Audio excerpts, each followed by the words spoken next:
So a big theme this week in Cannes is obviously diversity and inclusion, but how do we really think about hiring diverse talent, but moving them along the corporate ladder? It was important for HACR to be here in Cannes Lions because we know that while there are some areas where you do see improvement in diversity and inclusion, most of it is at the junior level positions and what we call the early career entry level positions.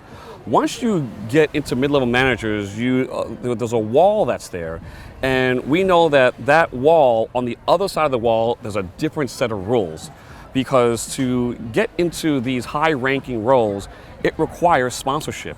And our community is under-mentored and severely under-sponsored. And so what that means is that companies need to be intentional when it comes to diversity, equity, and inclusion at the highest levels. We like to call it DEI squared: diversity, equity, inclusion, intentionality.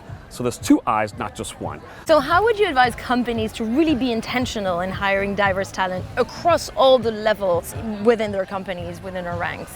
We tend to focus mostly on the internal upward mobility because we know that if you strengthen the pipeline, then there's a greater chance that not only can you develop a very loyal leader that will succeed, but also you're setting an example for the others that are rising up because when you see it, you can be it.